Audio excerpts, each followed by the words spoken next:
사도행전 6장 7절 한 절입니다. 다 함께 읽겠습니다. 하나님의 말씀이 점점 왕성하여 예루살렘에 있는 제자의 수가 더 심히 많아지고 허다한 제사장의 무리도 이 도에 복종하니라. 아멘. 초대교회가 처음 교회가 세워져서 이제 복음을 듣고 믿는 사람들이 모여들기 시작을 합니다. 그런데 이 사도행전 2장에 오순절에 성령이 임하게 되고 그때 이제 그 성령이 받은 현장에서 베드로가 아주 강력한 성령에 붙들린 설교를 하게 되죠.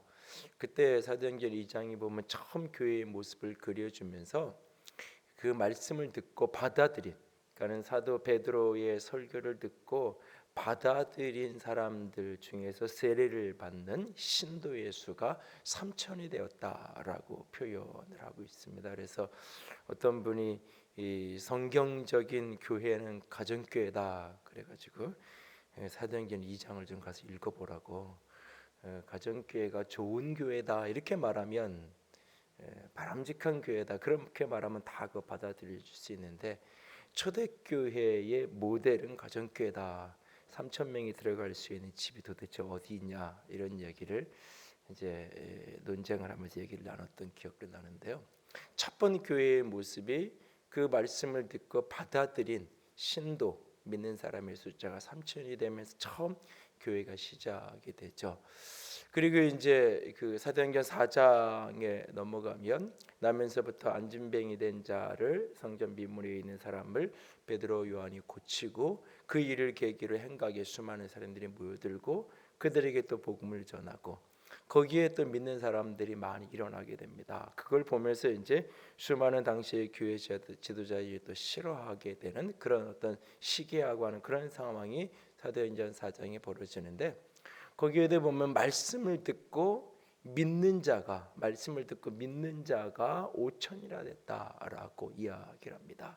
물론 이 3천, 5천이라는 이 숫자가 실수 정확하게 쉬어보니까 3,000명이고 5,000명이고 그건 아닐 거예요. 그래서 이제 어쨌든 굉장히 많은 숫자의 사람들이, 그런데 거기에 오늘 조금 봐야 될 표현은 맨 처음에 신도, 그 다음 표현은 믿는 자, 믿는 자라는 표현을 한자로 쓰면 신도잖아요. 같은 표현이죠. 믿는 사람, 복음을 듣고 말씀을 듣고 믿음의 반응을 했던 사람들로부터 교회가 시작이 되어지고 그런 사람들이 점점 늘어나고 있었던 겁니다.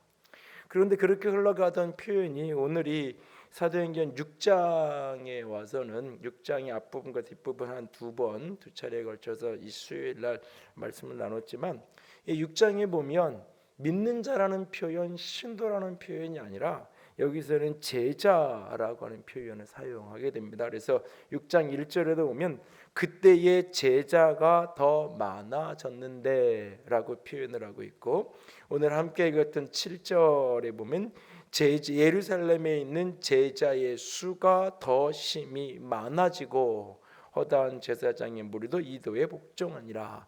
여기는 이제 제자라고 하는 표현을 사용하게 되는 것을 보게 됩니다. 이것을 이제 어떻게 구분하고 어떻게 분류해야 되느냐라고 하는 질문이 올 때에 학자들에 따라서 많은 어떤 논쟁거리가 있는 것은 분명합니다. 어느 정도 수준이 된 사람을 제자라고 말할 수 있을까라고 하는 부분, 믿는 자와 어떻게 구별될 수 있을까라고 하는 부분을 질문을 하면 명확하게 논리적으로 이론적으로 구분선을 긋기는 참 모호한 부분들이 분명히 있습니다. 그러나 어쨌든 초대교회의 모습을 그려주면서 신도, 믿는 사람들, 믿는 자 라고 하는 표현이 등장하다가 6장에 와서는 제자라고 하는 표현을 사용하게 되어집니다. 제자의 수가 점점 많아졌다라고 말합니다. 그리고 사실 이 제자라는 표현이 사도행전에 등장하고 끝납니다. 이 서신서에는 거의 제자라는 말이 등장하지 않아요. 그래서 서신서에는 대부분 성도라고 하는 표현, 이 성도라는 표현이 이 사실은 서신서의 바울 서신이든 뭐 사도 요한 서신 대부분의 서신서의 신약 후반부에는 제자라는 표현이 아니라 성도라는 표현이 등장을 대다수의 믿는 사람들을 가리켜서 그렇게 표현을 하게 되어집니다. 오늘 이런 어떤 전체적인 흐름 속에서 오늘 제자 훈련 개강 예배를 하면서 훈련을 시작하는 분들뿐만 아니라 모든 분들이 다시 한번 마음에서 품고 기억했으면 좋겠는데요. 제자라고 말할 때 그것은 어떤 과정을 통해서 만들어지는 어떤 라이센스와 같은 자격증과 같은 것을 이야기하는 것이 결코 아니라는 이야기예요.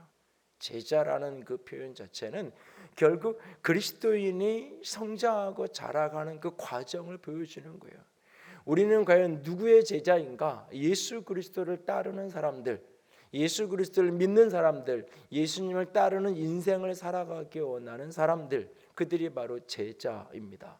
오늘 이 사도행전 6장에 제자가 많아졌는데 거기에 싸움이 벌어지잖아요. 사도행전 6장의 앞에 내용을 보면 이 구제하는 일 때문에 교회 안에 원망과 시비가 벌어지게 됐고 그 일을 계기로 해서 7명의 집사가 세워지는 스토리예요. 사실 그런데 그 앞뒤에 오늘 7절과 앞에 1절 앞뒤에 제자가 많아지고 제자가 심이 많아지고 사실 이런 모습이 나타나요. 제자라는 표현은 완전한 사람을 이야기하는 게 아니에요. 내가 제자 훈련을 하고 이 과정을 거쳐간다고 해서 내가 완전한 사람이 되어진다? 결코 그렇지 않아요.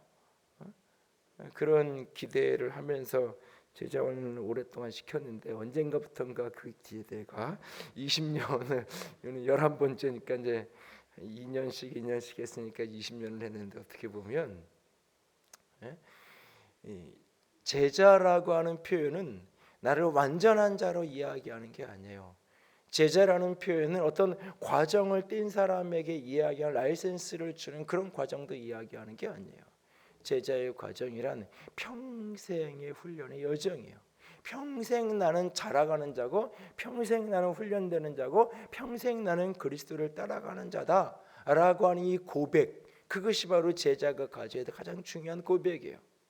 제자 훈련의 과정을 1년 2년 하는 것은 바로 그 가장 기본적인 주님을 따라가는 것을 가장 기본을 조금 배우고 훈련하는 거예요. 마치 유치원을 다니듯이 내가 배워야 될 걸 대부분은 모든 것은 유치원에서 배웠다라고 하는 오래전에 어떤 그런 책 제목이 떠오르는데요. 마치 그런 것처럼 그리스도인으로서 내가 제자로서 그리스도를 따르는 자로 일평생 살아가기 원하는데 일평생 그리스도를 따르는 자가 가져야 될 기본적인 신앙적인 습관들, 그렇게 주님을 일평생 따라가기 원하는 자가 알아야 될 기본적인 신앙적인 개념들, 성경에 대한 이해, 그 가장 기본적인 것들을 1년을 통해서 2년을 통해서 훈련하고 다듬는 과정을 거쳐가는 거예요.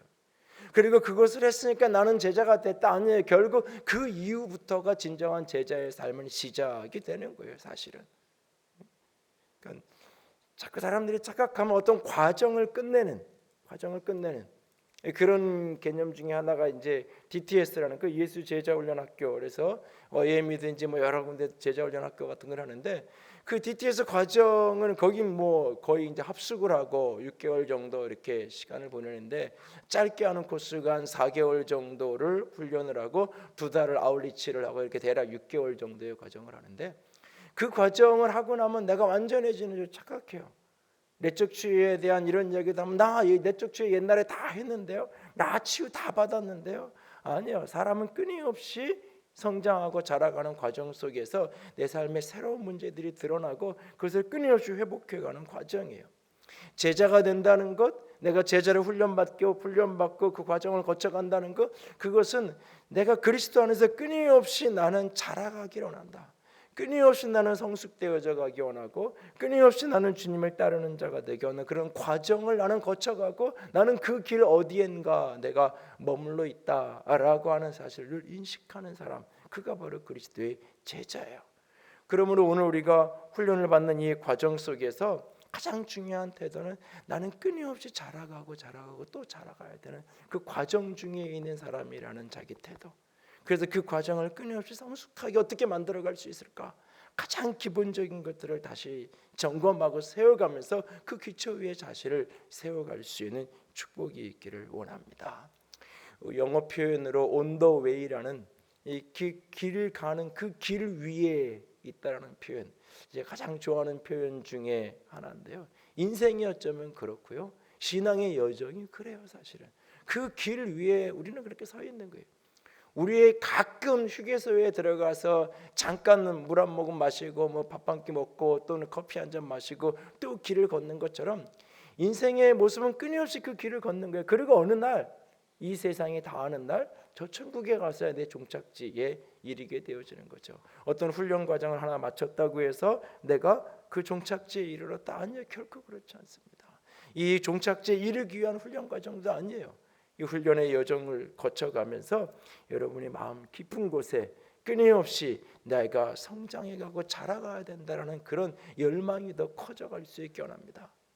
제가 훈련을 하면서 훈련하는 과정 속에서 가지고 있는 가장 중요한 목표 중에 하나가 뭐냐면, 한 사람 한 사람을 놓고 갖고 있는 가장 중요한 목표 하나는 나는 할 수 없는 사람이야 라고 하는 것 스스로 정직하게 인정하게 만드는 거예요. 이만큼 내가 잘했어. 그래서 가끔은 내가 초기에는 막 숙제도 강하게 하지만 어느 순간부터 그냥 놔줘요. 그래서 어떤 분들은 사역훈련이 더 쉽다고 얘기해요. 외부의 강제가 없어도 과연 내가 나 자신을 컨트롤해낼 수 있는지,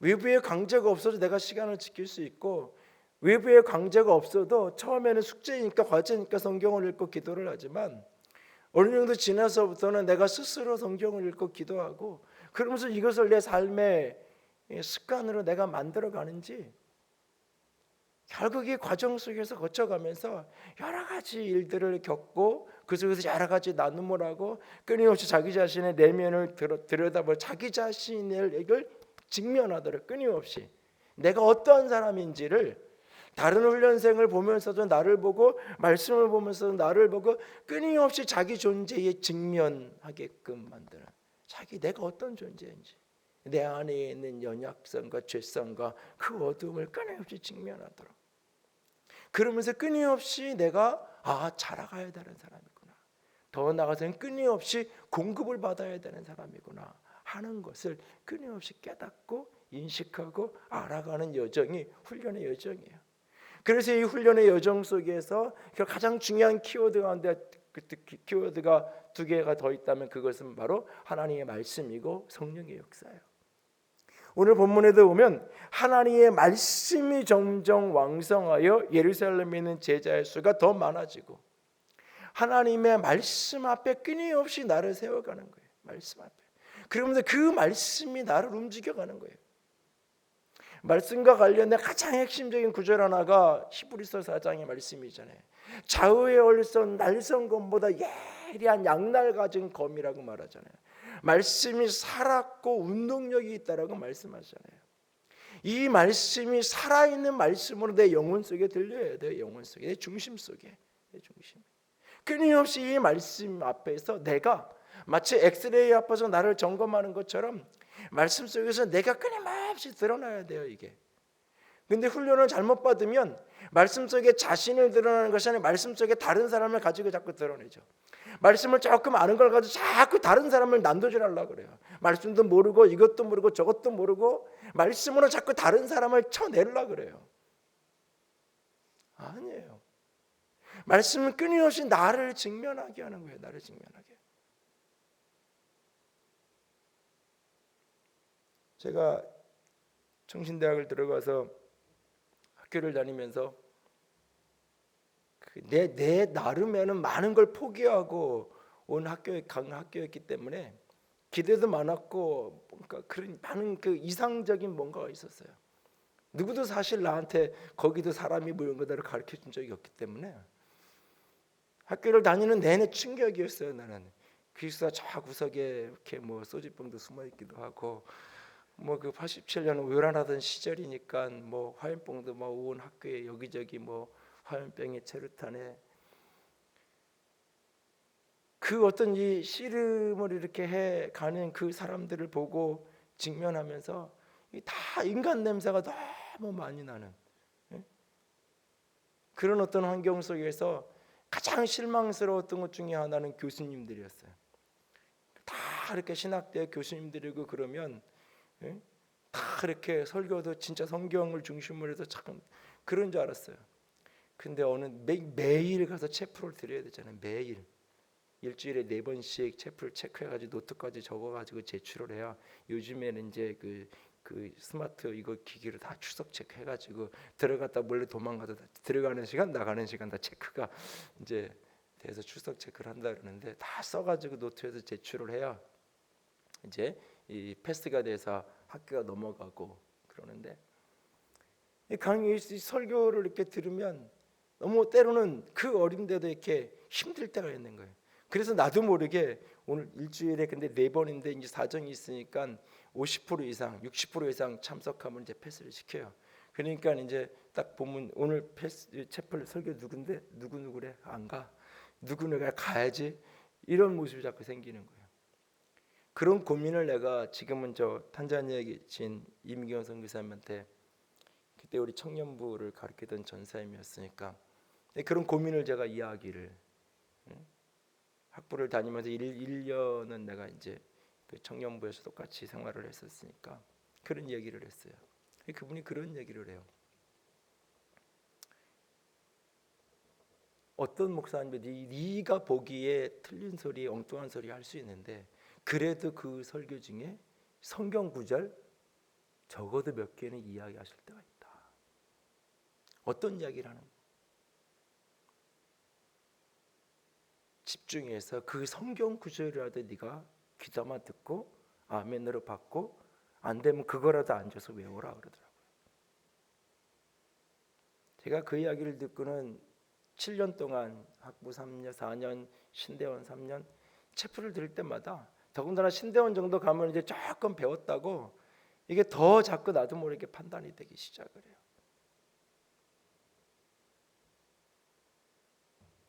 의도적으로 끊임없이 노력했던 것 중에 하나가 뭐냐면 비판자로 내가 설교를 듣는 게 아니라 써먹으려고 내가 설교를 듣는 게 아니라 성경 구절 하나라도 중간에 나온 이야기들이 그냥 나는 모르겠고 신변잡기 같은 얘기가 혹 된다 할지라도 그 성경 구절 몇 개의 군데군데 박힌 그 구절이라도 내가 받아서 내 말씀으로 품어줘야 돼. 그런 마음으로 학교를 다녔던 기억이 있어요.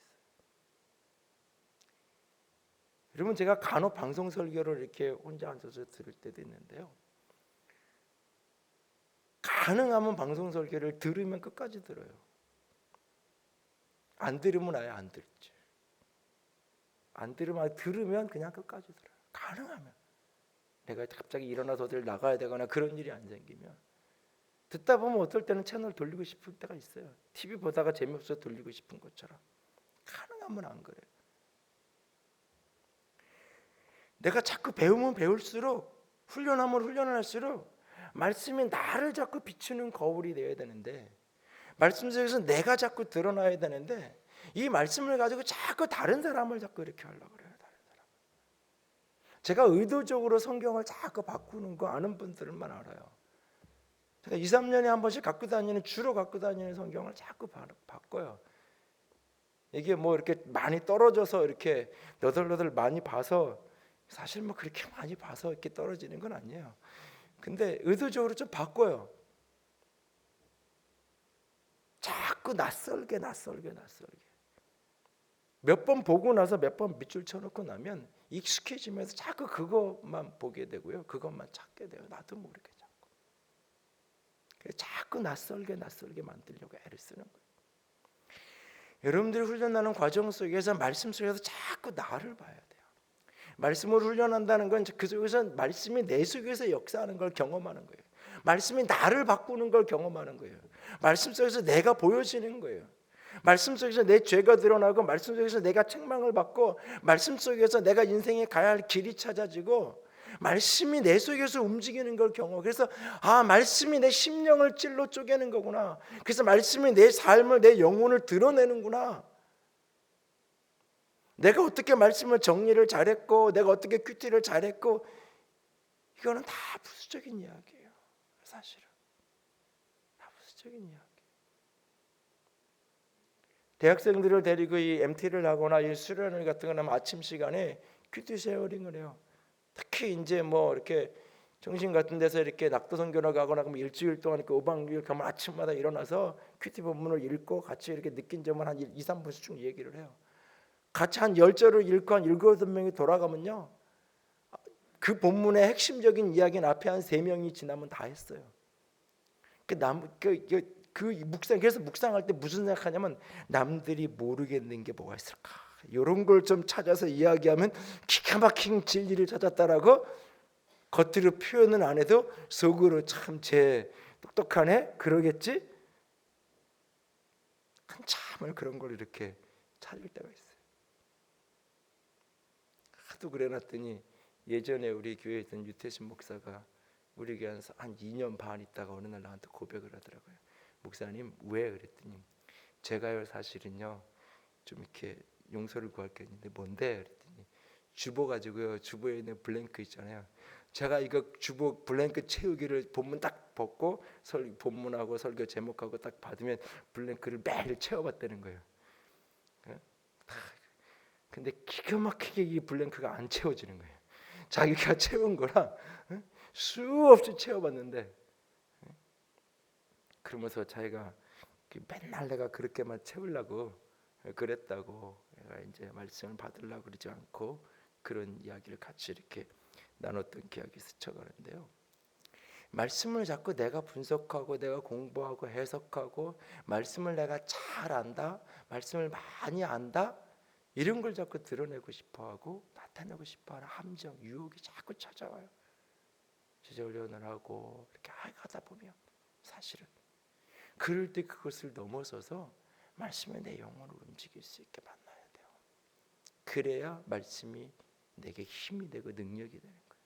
그래서 그 말씀이 나를 변화시킨다는 말이 나오는 거예요. 여러분, 신앙은 말씀이 나를 변화시키는 것이 내가 말씀을 지켜가는 게 아니에요.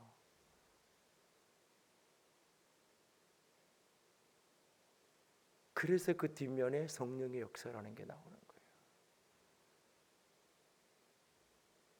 제가 많은 설교자들이나 성경 강의자 이렇게 가만히 그분들의 책이나 글들을 이렇게 뒤져보면 어떤 우리가 생각하는 어떤 이 오순절적인 이 순복음교회 교회의 어떤 카리스마적인 강력한 어떤 은사가 나타나는 부분에 성령의 역사에 대한 강조는 조금 안 하는 분도 있고 다를 수 있어요.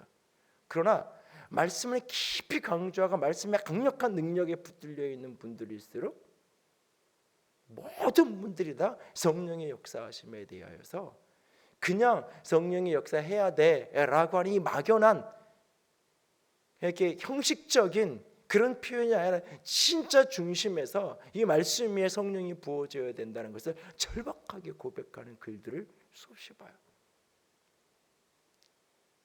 어떤 은사나 이런 것들에 대해서는 신학적인 그 배경이나 자기가 가진 교단의 배경에 따라서 시대적인 배경에 따라서 약간 거기까지 열고 닫고는 약간의 차이가 있어도 이 말씀 위에 결국 성령이 역사해야 된다는 것은 가장 중심에서 그것을 인정하고 고백하는 탁월한 성경 강해자이시도록 탁월한 성경을 이렇게 공부시키는 분들일수록 그것이 같이 맞춰져 있는 동전의 앞뒷면처럼 가치가 있는 모습을 보게 돼요. 그리고 이 성령 사역자 중에 건강한 성령의 어떤 카리스마적인 역사를 강조하고 그 은사를 드러내는 분들 중에 건강한 모습으로 교회를 세우고 마지막까지 평생의 아름다운 모습으로 살아가는 분들은 항상 그 성령의 역사 속에 말씀의 강력한 역사를 잃어버리지 않는 거예요. 여러분, 하나님의 음성을 그냥 하나님하고 이렇게 들으면 알고 듣고 하나님과 이렇게 교제가 깊어지면 이거 성경 묵상하면서 하나님 어떻게 해야 돼요? 이게 무슨 뜻일까요? 하나님 말씀해 주세요. 설교를 들어도 뭐 설교하는 사람보다 내가 하나님과 더 친밀한 거, 더 가까운 것 같고, 하나님 오늘 그 어떤 말씀을 내게 주실래요? 하나님께 물으면 하나님께서 마음의 소원을 주시고 음성을 주시고, 그런 사람은 설교도 안 들으려고 그래요. 왜? 저 사람은 다 이렇게 논리적이고 그냥 공부만 하고 저렇게 피상적으로, 저 사람은 영적으로도 하나님과 교통하는 것도 나보다 잘 못하고, 결국 그러면서 시간 속에서 왜곡되어지고 결국은 곁길 가고 결국 복음이 흐려지고 결국은 심지어는 이단이 되기도 하고 그렇게 흘러가는 경우를 봐요. 성령이 건강하게 역사하면 반드시 말씀으로 돌아가게 돼 있어요. 성령이 건강으로 역사하는 그 공동체성의 말씀의 강력한 역사가 나타나게 돼 있어요.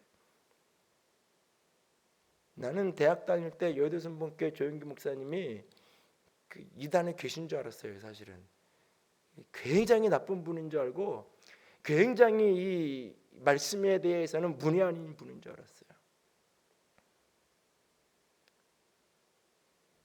그분이 말을 엄청 빨라요. 그분의 설교를 딱 갖다가 요약해 정리를 해놓으면 보통 설교자들이 똑같은 설교를 그대로 가지고 설교하려면 2번 내지 3번을 해야 돼요. 그만큼 한 편의 설교 안에 들어가야 하는 양이 엄청나게 방대한 양이 들어가 있어요. 사실은. 그리고 그 본문에 대한 이야기들 하나 성경 몇 장 몇 절이 무슨 뜻이야 라고 말할 표현하지 않을 뿐이지 그냥 잠깐 앉아가지고 나온 표현들이 아닌 거예요. 내가 그분의 책들을 읽고 그러면서 내가 잘못 오해하고 있었던 많은 부분이 어떤 부분에서 강조점이 조금 지나친 그런 어떤 부분들이 있는 거지 성경에 대해서 누구보다 사랑하고 집중하고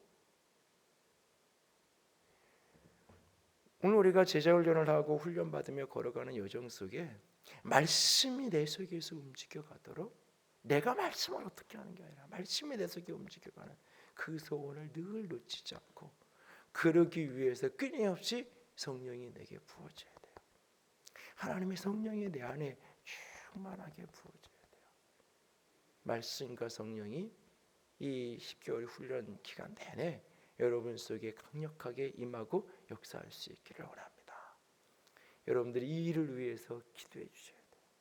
한 사람 한 사람 속에 말씀이 부딪혀지게 해달라고 그리고 그들 속에 성령께서 역사하게 해달라고 여러분들이 끊임없이 중보하면서 기도해 주셔야 돼요. 그래서 이 말씀과 성령이 나를 움직여갈 때 내가 나를 변화시킨 게 아니라 그분이 나를 변화시킨 것을 보게 되는 거예요. 그래서 건강하게 제자훈련을 받은 사람은 그런 어떤 역사를 말씀과 성령이 나를 바꿔가는 것을 경험한 사람은 다른 사람에 대해서 정죄하고 비판자가 되지 않아요. 그리고 사람을 쉽게 포기하지도 않아요. 왜냐하면 저 사람 보니까 의지도 약하고 저 사람 보니까 좀 이렇게 관심도 없고 그냥 저 사람은 훌륭 성숙하지 할 수 없는 사람이 아니에요. 하나님이 하시면 의지가 강한 사람이 훈련을 잘 받는 게 아니라 하나님이 도와주시면 저 사람들 변화될 수 있고 새로워질 수 있어. 그래서 누군가를 정죄하는 게 아니라 끊임없이 타인에 대한 희망을 보게 돼 있어요. 건강하게 훈련받고 자라가게 되어지면 왜? 내가 그걸 경험하니까. 내가 내 능력으로 내 힘으로 내가 이만큼 왔다고 생각하면 자꾸 다른 사람을 비판하게 돼 있어요. 판단하게 돼 있어요.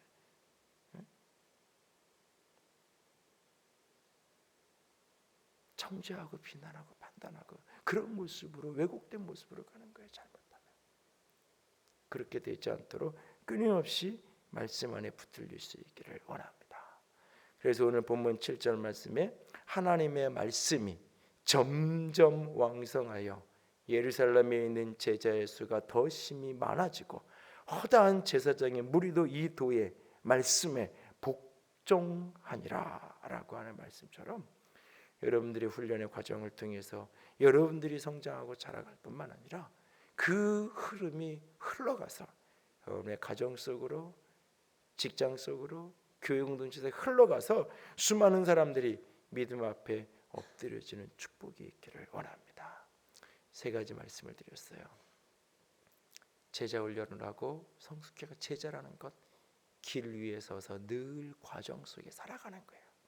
나는 오늘도 자라가야 되고 오늘도 주를 따르는 자라는 것을 잊지 마십시오.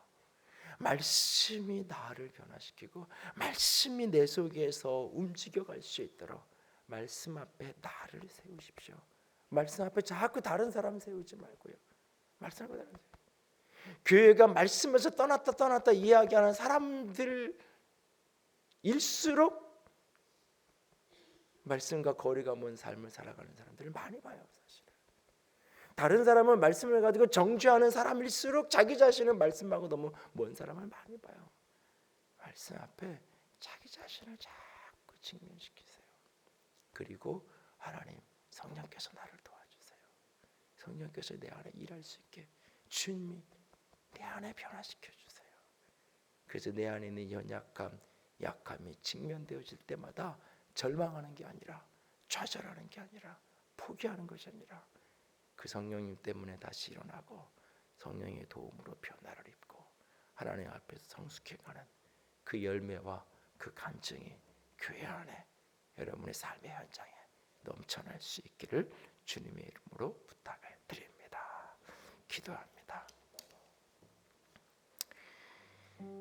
이제 우리 같이 기도합시다. 기도하실 때 첫 번째는 여러분 자신을 위해 기도합시다. 이 가운데 많은 분들은 이미 제자 훈련을 받으셨는데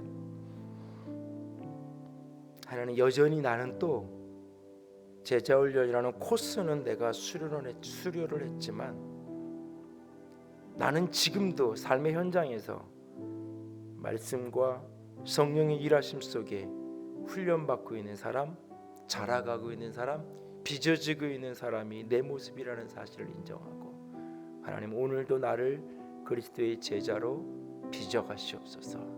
주님 조금 더 닮은 사람으로 자라갈 수 있도록 하나님 나를 붙들어 주시옵소서. 자기 자신을 위해서 기도하시고, 두 번째는 앞으로 10개월 동안 훈련하게 될 우리 22명의 훈련생들을 위해서 하나님 붙들어 주세요. 말씀 앞에 직면할 수 있게 하시고 성령께서 역사하여 주시옵소서. 이 모든 과정들을 또 이끌어가야 되는 저를 위해서도 함께 기도해 주시기 바랍니다. 같이 기도합니다. 영광의 하나님, 사랑의 하나님, 주님만을 찬양합니다. 내 자신이 먼저 말씀 앞에 세워지기 원합니다. 아버지, 내가 말씀 앞에 설 수 있기 원합니다. 내 영혼이, 내 중심이 하나님의 말씀 앞에 서서 아버지는 겸손함으로 아버지 앞에, 주 앞에 설 수 있게 원합니다. 말씀이 내 영혼력을 드러내며, 말씀이 내 생각을 드러내며, 말씀이 내 육체를 벌거벗은 것처럼 내 모든 것을 드러낼 수 있도록, 그래서 말씀 앞에 정결해지고 말씀 앞에 변화를 입고 말씀 앞에 성령의 역사를 만날 수 있도록 주여 도와주시옵소서. 하나님의 말씀이 내 안에서 우리 안에서 점점 왕성하여 세력을 얻을 수 있기를 원합니다. 주님 말씀의 능력으로 내게 기름 부으시고 성령의 충만함으로 내 안에, 우리 안에 부어 주시옵소서. 아버지 하나님이여, 22명의 훈련생들을 주의 이름으로 축복합니다. 주의 이름으로 축복합니다. 성령이여 강력하게 역사하여 주시옵소서. 말씀 앞에 믿음의 거목이 되어질 수 있도록 한 단계 한 단계 성숙함으로 세워져가고 또 세워져가는 은혜가 있도록 주님 도와주시옵소서. 아버지의 빛으로, 아버지의 사랑으로, 충만함으로 온전히 사로잡혀 줄 수 있도록 주님 도와주시옵소서. 아버지 붙들어 주세요. 아버지 도와주세요. 각 사람 한 사람마다 하나님의 말씀의 영으로 충만하게 사로잡아 주시옵소서. 성령께서 일하시게 역사하시고 은혜를 더하여 주시옵소서. 예, 주님 사랑합니다. 주의 말씀과 주의 생명에 온전히 붙들린 자들 되기를 원합니다. 주님 우리 모두를 붙들어 주시옵소서. 빛으로, 생명으로, 영광으로, 아름다움으로 온전히 설 수 있게 하여 주시옵소서.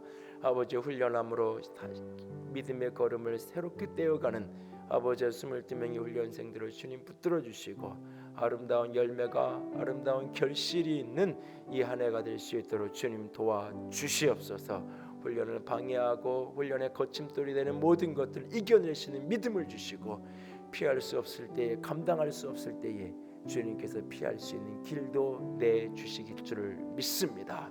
주께서 도우시고 주께서 함께하여 주시옵소서. 온 교회가 이들로 인하여 말씀의 능력이 다시 흥왕하여지게 하시옵고 온 교회가 성령으로 새롭게 되어지는 역사가 있게 하여 주시옵소서.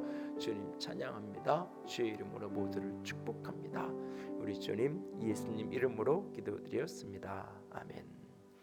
이제는 우리 주 예수 그리스도의 은혜와 하나님 아버지의 놀라우신 사랑하심과 성령 하나님의 교통하시며 기름 부으시는 그 은혜가 오늘도 주의 말씀 가운데 서서 성령의 능력 안에서 온전하게 자라가기를 소원하는 모든 이들을 위해 이제로부터 영원토록 함께 있을지어다. 아멘.